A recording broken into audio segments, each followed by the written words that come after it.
The mark of disfavor. The midwife's wrinkled face beamed, a stark contrast to the grim set of Silas's jaw. A girl, Master Silas. A healthy babe, praise the Lord. Silas remained rooted to the doorway, the scent of blood and herbs thick in the air. He hadn't wanted another girl. 3 were already enough, their laughter grating on his ears, their constant chatter a nuisance. He needed a son, someone to inherit the land, to carry on the family name. Martha, his wife, lay exhausted in the bed, her face pale but radiant. "Silas," she croaked, holding out her arms. "Come see our daughter." He hesitated, then reluctantly stepped into the dim room. Martha carefully unwrapped the swaddling clothes, revealing the infant. Silas's breath hitched. On the baby's left cheek, sprawling like a stain across porcelain, was a birthmark. A deep, angry red, shaped vaguely like a claw. His blood ran cold. He'd heard tales of such marks, whispers of bad omens, of children touched by the devil. He recoiled. What is that?" he demanded, his voice rough. Martha's smile faltered. "It's just a birthmark, Silas. Many children are born with them." "Not like that," he spat, pointing a thick finger at the mark. That's the mark of disfavor." He turned on his heel and strode from the room, the image seared into his mind. From that moment, Willow's fate was sealed. Silas never held her, never cooed at her like he had with her sisters, Rose, Lily, and Daisy. He barely acknowledged her existence. To him, she was an unwelcome reminder of his disappointment, a living embodiment of bad luck. As Willow grew, the neglect deepened. While her sisters twirled in the meadow, their laughter echoing in the sunshine, Willow was inside, scrubbing floors, weeding the garden, and mending clothes. Her small hands, calloused and rough, moved with a speed and efficiency far beyond her years. Rose, Lily, and Daisy received new dresses for every holiday. Willow wore hand-me-downs, faded and patched, that never quite fit. Their hair was carefully braided and adorned with ribbons. Willow's was often tangled and unkempt, escaping the simple tie she used to keep it out of her eyes. Martha tried to soften the harshness, but her influence was limited. Silas ruled the household with an iron fist, his word law. She would sneak extra scraps of food to Willow, read her stories by candlelight when Silas was out of the house, and try to soothe her daughter's quiet tears. But it was never enough. One sweltering summer afternoon, while her sisters played a game of tag near the creek, Willow was tasked with cleaning the chicken coop. The stench of manure and feathers filled her nostrils as she shoveled the muck into a wheelbarrow.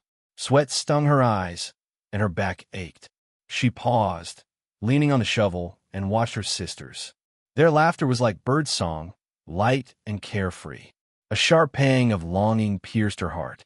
She wanted to play, to run, to laugh, to be like them. But she knew it was futile. Silas would never allow it. She was different, tainted. A hen clucked loudly, pecking at her feet. Willow sighed and resumed her task. As she worked, she noticed a small, injured bird lying near the fence. Its wing was bent at an unnatural angle. Carefully, she scooped it up, cupping in her hands. Its tiny heart beat frantically against her palm. "Poor thing," she whispered, her voice soft. She took the bird to the edge of the woods, away from the house and Silas's disapproving gaze. There, in a small clearing bathed in dappled sunlight, she fashioned a splint from twigs and leaves, binding the bird's wing with strips of cloth torn from her own worn dress.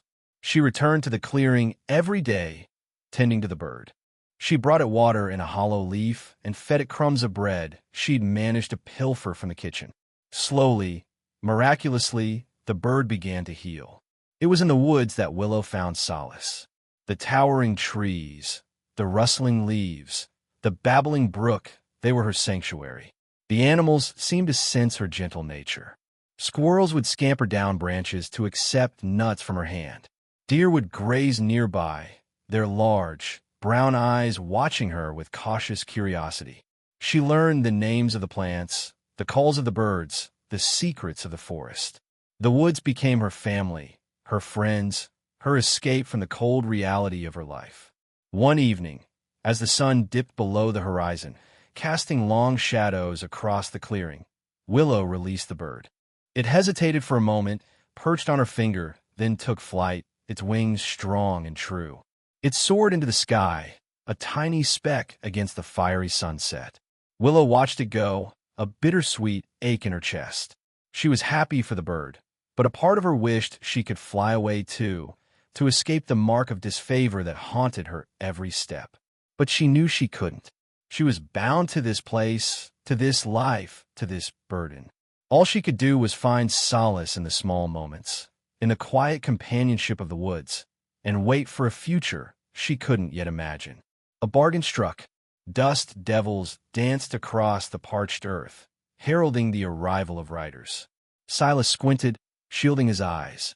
A small band of Apache warriors, lean and weathered, their faces painted with ochre and black, emerged from the shimmering heat haze. At their head rode a man who carried himself with a quiet dignity, Chayton. Silas felt a flicker of something akin to apprehension. He quickly stamped it down. These are just Indians. Savages. But they had goods. Goods he desperately needed. Chayton dismounted, his movements fluid and economical. He approached Silas, his gaze direct and unwavering. "We seek water and provisions," he said, his voice a low rumble, his English surprisingly clear. "We offer trade." Silas plastered on a smile, the muscles in his face protesting the unfamiliar contortion. Of course. We're happy to help. What do you have to offer?" He gestured towards his meager stores, some dried beans, a few salted hides, a dented tin of coffee. Chayton's eyes, dark and intelligent, flickered over the offerings. He nodded slowly. From a pouch slung across his horse, one of his warriors produced several lengths of finely woven blankets, dyed in vibrant hues of red and blue. Another held out a handful of intricately carved pipes made of dark wood. Silas's eyes widened. These were more valuable than anything he possessed. "These are generous," Silas said, trying to keep the avarice from his voice. "We value fair exchange," Chayton replied, his gaze sharpening slightly. Silas puffed out his chest. "Fairness is my creed. Though, I confess, times are hard. The drought." He let the sentence trail off, hoping to elicit more. Chayton remained impassive. Silas cursed inwardly. He needed to sweeten the pot, offer something more substantial. His gaze drifted towards the woods, towards the small, dilapidated shed where Willow spent most of her time. An idea, dark and desperate, bloomed in his mind. I have something else," he said, his voice suddenly hoarse. "Something of great value." Chayton raised an eyebrow, waiting. Silas swallowed, the lump in his throat thick and unpleasant. He gestured towards the shed. "A daughter. She's strong, healthy, good worker." He spat the words out, as if they were tainted. "I'll trade her for everything you have. Blankets, pipes, everything." Chayton's face remained outwardly calm, but Silas saw a flicker of something. Shock? Disgust? In his dark eyes. A tense silence stretched between them, broken only by the buzzing of insects in the dry grass. "You trade your own child?" Chayton asked, his voice dangerously soft. Silas avoided his gaze, focusing on a point just beyond Chayton's shoulder. "She's different. Marked. Bad luck. She's more trouble than she's worth." He hated the way he sounded, but the words were out now, hanging in the oppressive heat. Chayton's eyes narrowed. He studied Silas for a long, unnerving moment. Then, he turned and looked towards the shed, his gaze lingering on the rough-hewn timbers and the overgrown patch of weeds surrounding it. He seemed to be weighing something, considering a difficult choice. Finally, he turned back to Silas, his expression unreadable. "I do not understand your ways," he said slowly, "but I see a need, a young life left to wither. I will take her." Silas felt a surge of relief, so potent it almost buckled his knees. He didn't care about Chayton's judgment, only that he was taking Willow away, ridding him of the bad luck she represented. "You will care for her?" Silas asked, the question sounding hollow even to his own ears. Chayton's gaze burned into him. "She will be treated with respect and kindness. She will learn our ways, and she will be loved as one of our own." He paused, then added, his voice laced with steel, "Something you clearly failed to do." Silas flinched, but quickly regained his composure. He didn't deserve this lecture from a savage. "Just take her," he muttered, waving his hand dismissively. "She's in the shed." Chayton nodded curtly. He turned to his warriors and spoke to them in his native tongue, his voice low and urgent. Two of them dismounted and approached the shed cautiously, their hands resting on the hilts of their knives. Silas watched them go, a strange mix of relief and a prickle of unease churning in his gut. He had gotten what he wanted. He was free of Willow, but somehow victory felt hollow. New beginnings. Willow didn't look back. The dust of the departing horses kicked up, stinging her eyes, but she kept them fixed ahead, on Chayton's broad back. The rhythmic creak of the saddle leather and the steady beat of the horses' hooves were the only sounds for a long while, a stark contrast to the shouting matches and drunken rants that usually filled the small house she'd left behind. Each thud of the horses' hooves felt like a hammer blow against the fragile shell of her former life, shattering it bit by bit. The land changed as they rode. The parched fields and skeletal trees of Silas's farm gave way to scrubbier vegetation, hinting at a resilience Willow hadn't known existed in this drought-stricken land. The air, though still hot, carried a different scent, drier, wilder, touched with the aroma of sage and sun-baked earth. Chayton rode silently, a stoic presence. He hadn't spoken a word since they left the farm, his gaze fixed on the horizon. Willow, perched awkwardly behind him, felt a strange mixture of fear and something akin to hope. It was a dangerous emotion, one she'd learned to suppress, but it flickered nonetheless, like a stubborn ember refusing to be extinguished. The sun climbed higher, baking the earth. Willow's throat grew parched, and the rough wool of her dress scratched against her skin. Her body ached from the unfamiliar motion. She longed to ask for water, but the words caught in her throat. Chayton seemed oblivious to her discomfort. Or perhaps, she thought, he was simply choosing to ignore it. Finally, as the sun began its descent, painting the sky in hues of orange and purple, they crested a small rise. Before them lay a valley, cradled in the embrace of towering red rocks. And nestled within that valley, a village. Smoke curled lazily from the tops of several dwellings, rising into the still air. Small figures moved amongst them. Children, Willow realized, her heart quickening its pace. She had never been this close to an Apache village before. Silas had always warned her about their savagery, their ruthlessness. But as she looked down at the scene before her, she saw not savagery, but life. A community. As they descended into the valley, the sounds of the village grew louder. The barking of dogs, the laughter of children, the murmur of voices. People stopped what they were doing and turned to stare as Chayton and Willow approached. Their expressions were a mixture of curiosity and apprehension. Willow clung tighter to Chayton's back, shrinking under their scrutiny. She was acutely aware of her appearance, her ragged dress, her tangled hair, the dirt smeared across her face. She imagined she looked like a frightened rabbit, caught in the glare of a predator. Chayton brought the horse to a halt in the center of the village. He dismounted with a fluid grace that made Willow feel even more clumsy as she struggled to follow. Several people approached, their eyes fixed on her. They spoke in rapid Apache, a language she didn't understand. A woman, older than the rest, with deep lines etched around her eyes, stepped forward. She studied Willow with a piercing gaze that seemed to see straight through her. Then she spoke, her voice low and melodic. Chayton replied, his voice deep and resonant.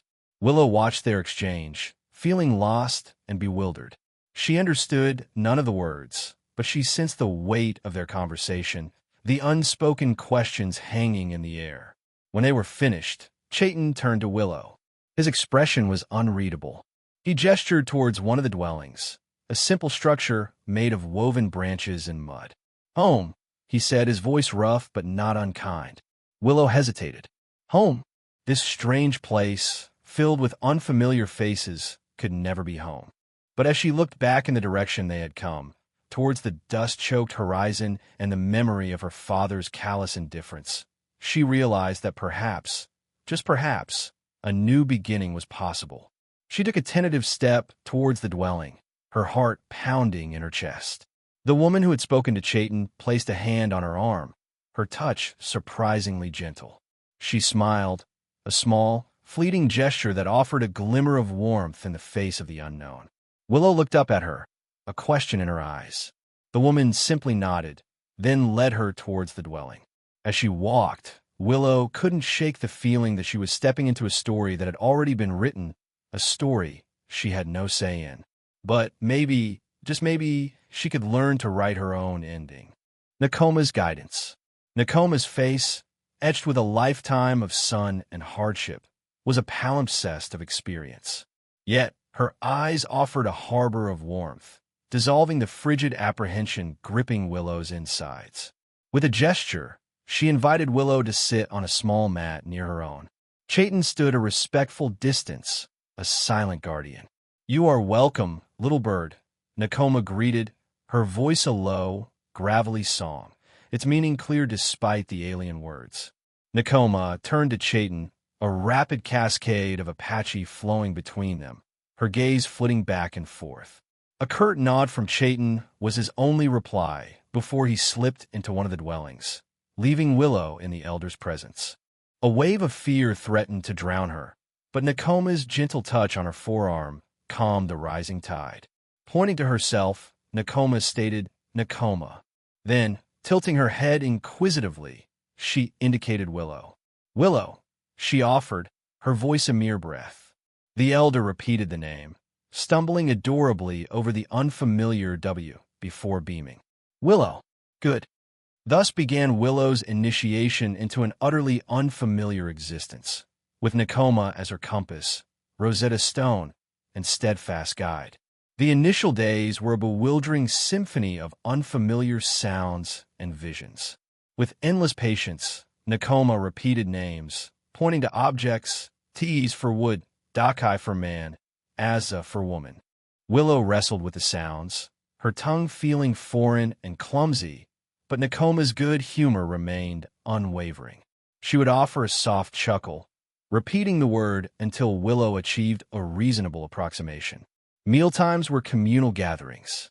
Willow sat beside Nakoma, learning to navigate shared bowls of stew and roasted root vegetables with her fingers.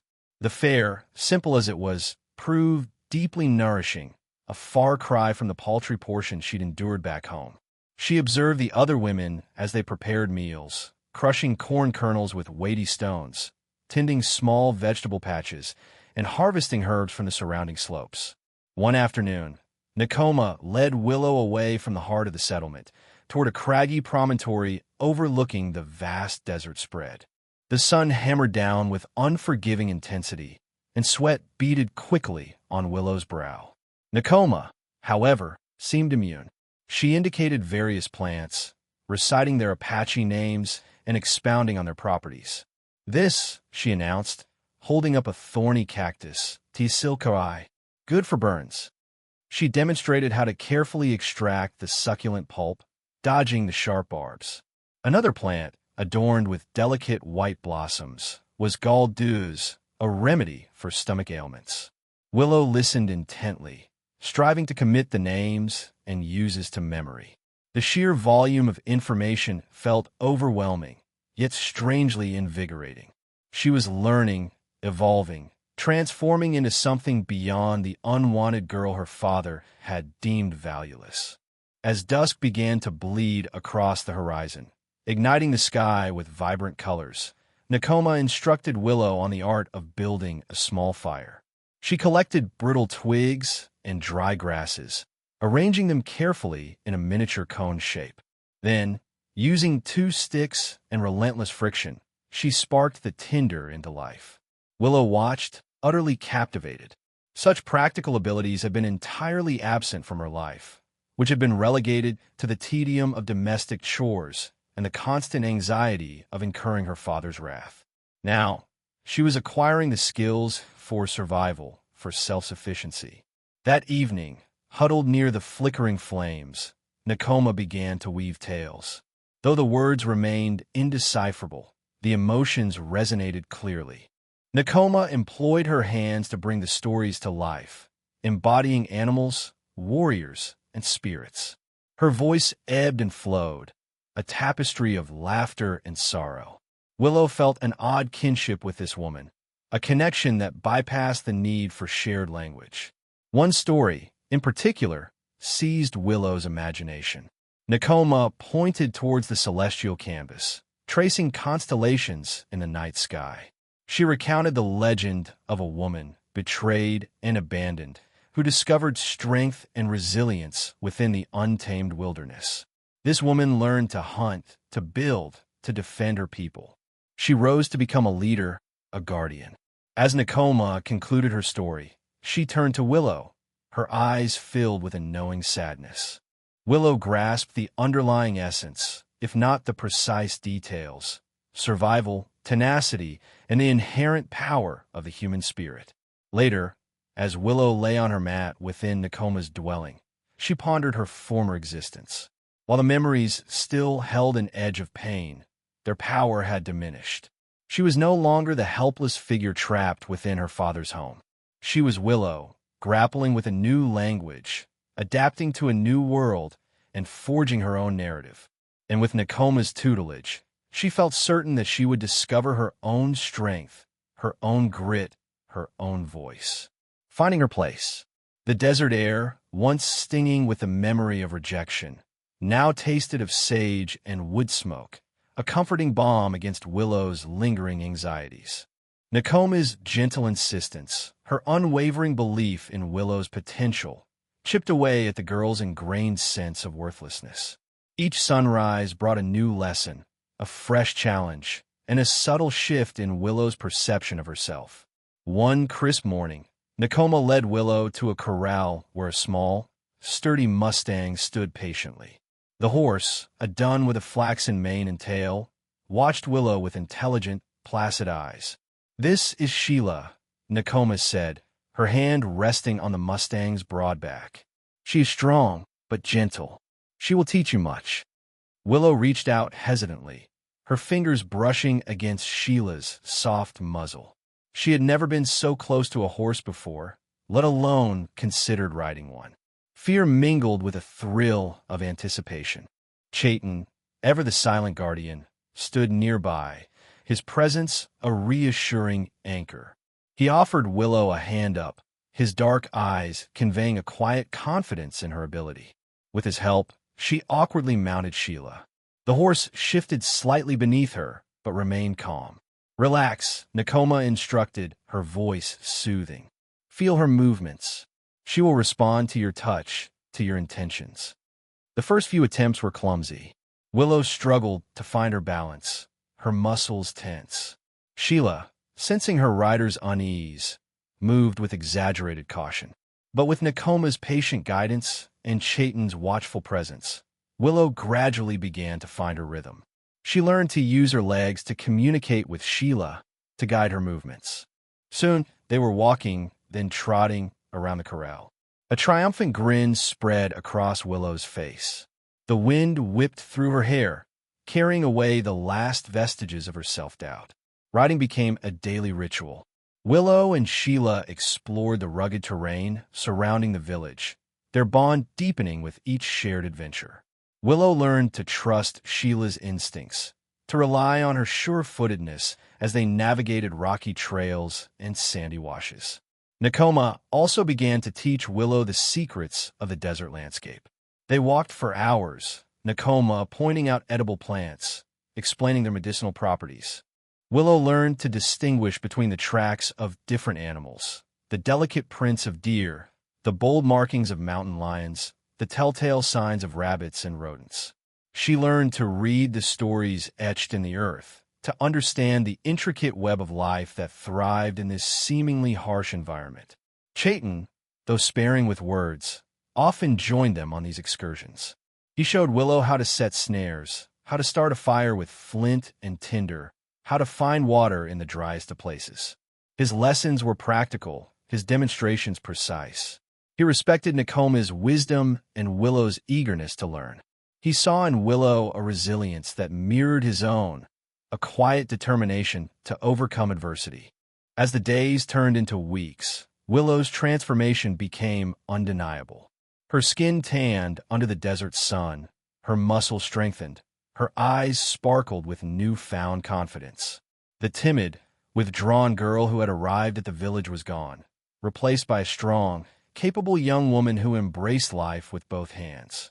One evening, around a crackling campfire, Nakoma encouraged Willow to share a story. Hesitantly, Willow began to recount a tale from her past, a memory of her mother singing a lullaby. Her voice was soft at first, but as she continued, it grew stronger, filled with emotion. She spoke of her childhood, of the simple joys and the deep sorrows that had shaped her life. The others listened intently, their faces illuminated by the flickering flames. When Willow finished, a hush fell over the group. Then, one by one, they began to share their own stories, tales of courage, loss, and resilience. Willow realized that she was no longer an outsider, a stranger in a foreign land. She was part of this community, bound to them by shared experiences, by a common understanding of the challenges and triumphs of life. She had found her place, not in the world of her birth, but in the hearts of these people who had welcomed her with open arms. Whispers of deceit. Sweat beaded on Silas's brow, each drop a miniature torment as he hammered at the porch, the wood resisting his efforts with stubborn resilience. He needed to present the image of a father consumed by grief, a mask to conceal the guilt eating at him like a slow poison. His gaze drifted to the town road, a silent plea for anyone offering solace or, better still, assistance in his daughter's rescue. Fortune arrived soon enough. Jebediah, the blacksmith, a human monolith forged in fire and iron, ambled up, wiping grime from his massive hands. "Silas," he bellowed, the sound echoing down the lane. "Word's out you're still hunting for your girl." Silas straightened, forcing his features into a mask of weary resolve. "Aye, Jebediah," snatched right from under my nose. "Heathens. They've likely dragged her off too." He lowered his voice, adding a conspiratorial edge. God knows what atrocities. A shadow crossed Jebediah's face. "Apache, you say? I never trusted their kind. Always knew they were trouble." Silas offered a curt nod. Into the desert they vanished. Poor Willow. Must be scared witless. A dry sob clawed at his throat, though moisture hadn't graced his eyes since the day of her birth. The blacksmith puffed up, his chest expanding like a bellows. "This can't stand. We can't let them get away with this outrage. Up, bossy. Silas, we need to bring your daughter back and teach those red devils a lesson they won't forget." The notion had already burrowed into Silas's mind, but hearing it voiced ignited a flicker of something bordering on triumph. "I'm grateful, Jebediah, truly. But they're a menace, well-armed and fierce. We'll need men, reliable men, and a good number of them." In the following days, Silas tirelessly spun his tale of woe throughout the community. With each retelling, the narrative grew, the Apache morphing into ravenous fiends who had absconded with his innocent child in cold blood. He whispered of supposed barbaric rituals, alluding to unspeakable horrors. The birthmark, the blemish he'd used as justification to abandon her, vanished from the revised history. Willow became the blameless victim, and he, the bereft, wronged father. Fear and indignation spread like a contagion. Men coalesced at the saloon, their voices escalating with each passing hour, fueled by liquor and a sense of violated justice that hardened into a thirst for retribution. From his shadowed corner, Silas observed with grim satisfaction. He was their puppet master, their guiding light.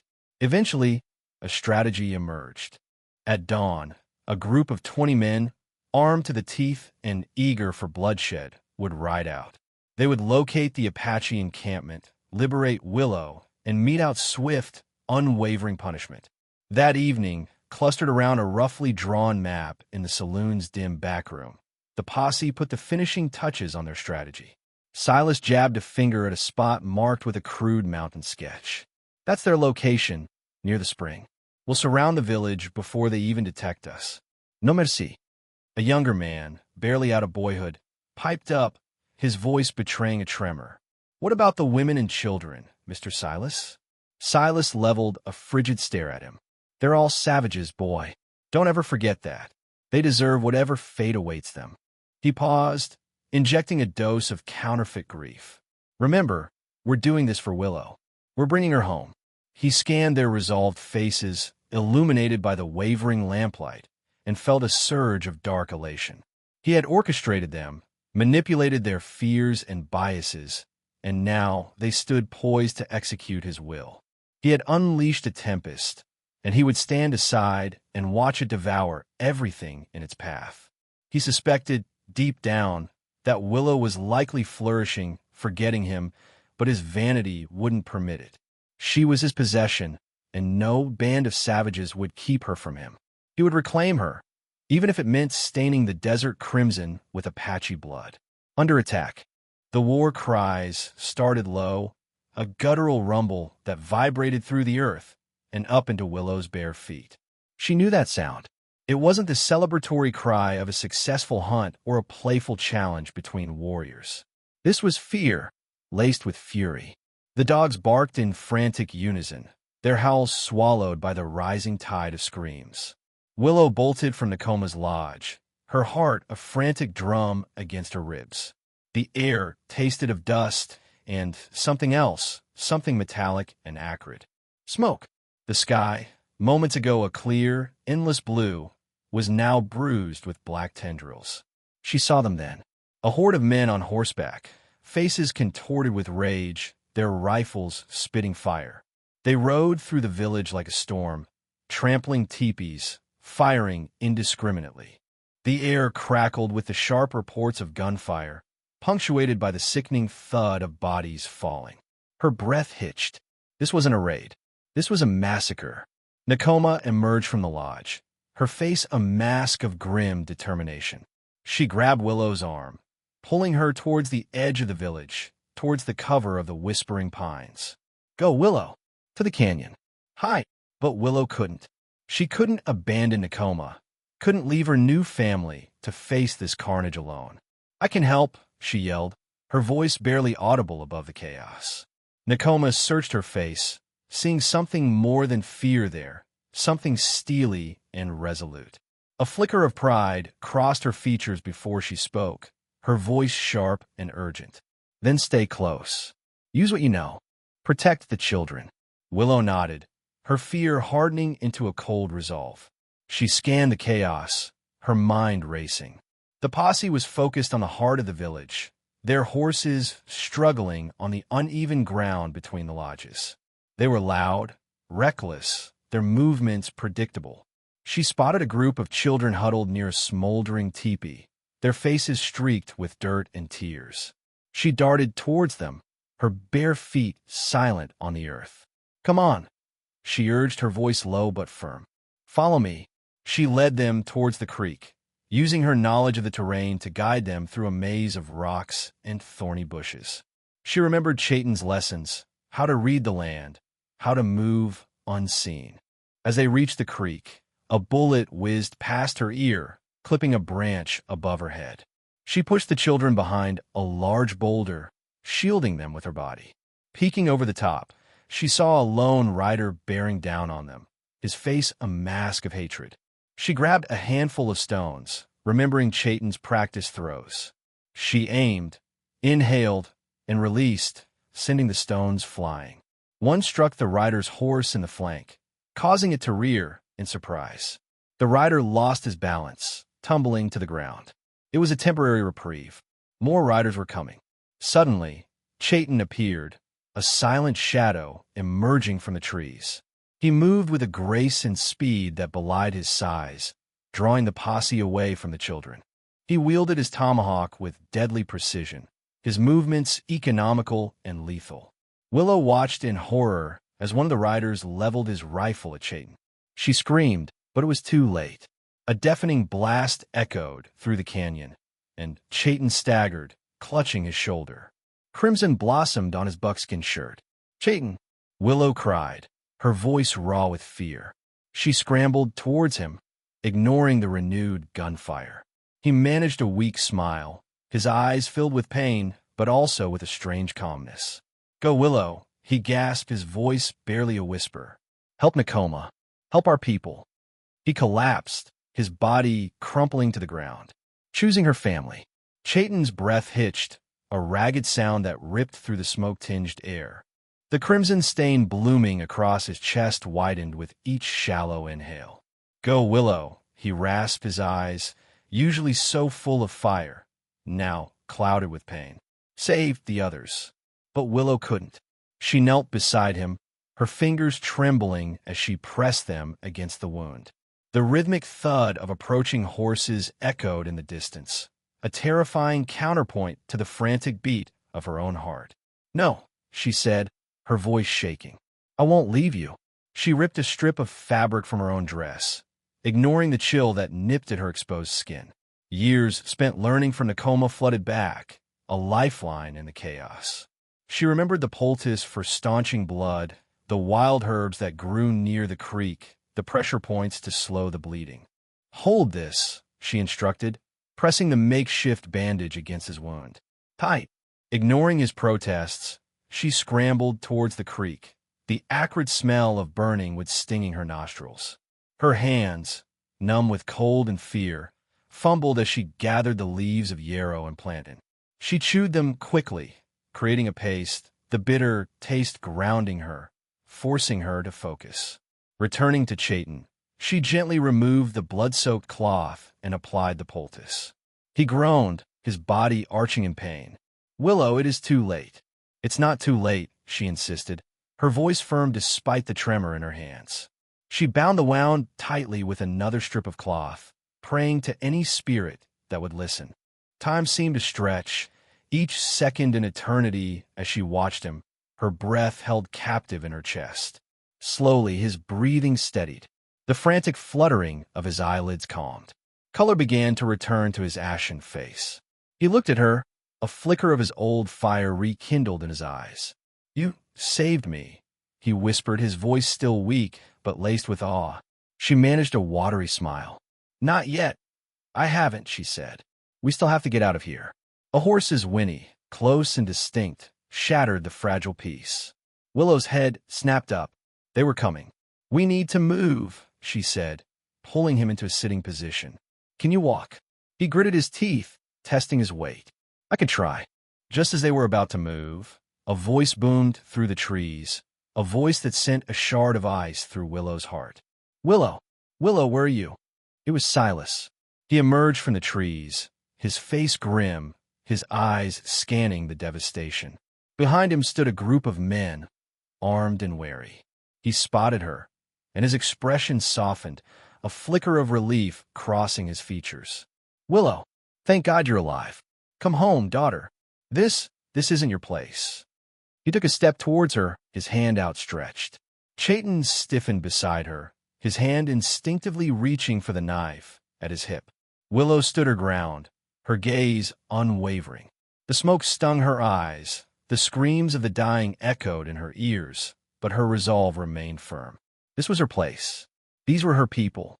"I am home, Father," she said, her voice clear and strong, despite the turmoil raging within her.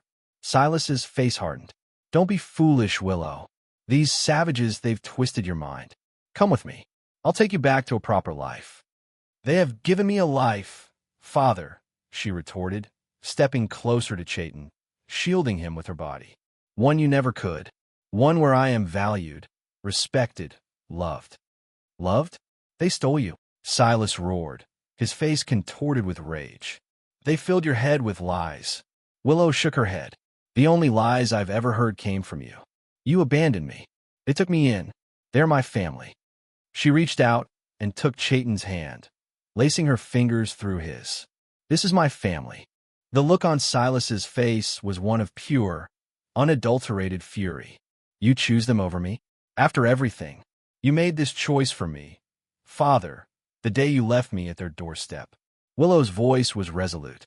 "Now leave, before I make you." A bridge of understanding. Silas snatched, his fingers like arthritic claws seeking Willow's arm. "You're done playing Indian. Come home." Chayton, despite the crimson seeping through his bandages, hauled himself upright. Agony tightened his features, yet his declaration rang with steel. "She stays. She belongs here." He placed himself between Willow and her father, a bulwark of muscle and unwavering will. "Out of my way, barbarian," Silas snarled, shoving Chayton hard. Chayton staggered, but his feet remained planted. "This is family business." Unease rippled through Silas's posse. The scene bore little resemblance to the rescue they'd imagined. This wasn't about rescuing a captive from savage hands. This was a father's possessive fury confronting a woman who had made a life-altering choice. "Silas," Deputy Clem ventured from the group, his voice usually a murmur, now surprisingly firm. Maybe we should de-escalate." Silas whirled, his face a storm cloud. "Talk. They've corrupted her. Look at that getup. They've stolen my child." Willow advanced, her eyes flashing. "No one stole me, father. You discarded me, remember? Deemed me unworthy for a mark I never asked for. These people, they saw past it. They accepted me. They offered sanctuary, meaning, kinship." Her voice trembled, raw with emotion. A low rumble spread through the posse. Silas's tale of a desperate father saving his daughter was unraveling. They saw not a victim, but a woman standing firm, charting her own course. "She speaks the truth, Silas." Another voice resonated, laced with disgust. "We came to aid someone in distress, not to enable familial tyranny built on prejudice." Silas's face darkened. He lashed out at the speaker, but Clem caught his arm. "That's enough, Silas. You're crossing the line." The posse, once unified in their purpose, now stood splintered, their loyalties cracking along moral fault lines. Silas, sensing the shift, spat a curse at Willow. "You'll all pay for this." He yanked free of Clem's grasp, mounted his horse, and vanished in a whirlwind of dust. The remaining men lingered, shame hanging heavy, before trailing after him. The ensuing silence was thick, punctuated only by the whisper of the wind through the leaves. Willow met Chayton's gaze, filled with a deep understanding. He reached for her hand, a current of reassurance flowing between them. Weeks bled into months. Chayton recovered, slowly but steadily, under Willow's tender care. The Apache community, initially reserved, embraced her completely, recognizing her steadfast commitment and eagerness to assimilate. She mastered their tongue, learned their arts, and proved her devotion time and again. As the days stretched, so did the bond between Willow and Chayton. Their love, forged in adversity, nurtured by respect, took root in a shared future. They resolved to unite their lives in an Apache ceremony. Their wedding unfolded beneath the boundless sky, the setting sun bathing the earth in fiery hues. Willow wore a dress of supple deerskin, embellished with intricate beadwork that chronicled her journey. Her birthmark, once a brand of shame, was now a badge of honor, a symbol of her unique destiny. Chayton stood before her, regal and strong, his gaze reflecting the profound depths of his love. The shaman intoned ancient blessings, calling on ancestral spirits to witness their bond. Willow and Chayton exchanged vows, promising to cherish and defend each other, to honor their people, and to strive for a future of harmony. As the ceremony drew to a close, Willow felt a profound sense of belonging wash over her. No longer the rejected daughter, the pariah, the unwanted. She was Willow, wife of Chayton, daughter of the Apache, a bridge between two worlds. She knew challenges lay ahead. Silas's venom still lingered like a shadow. Yet, she also knew she wasn't alone. She had unearthed her strength, discovered her purpose, and found her family. And she would fight, with every breath, to safeguard them.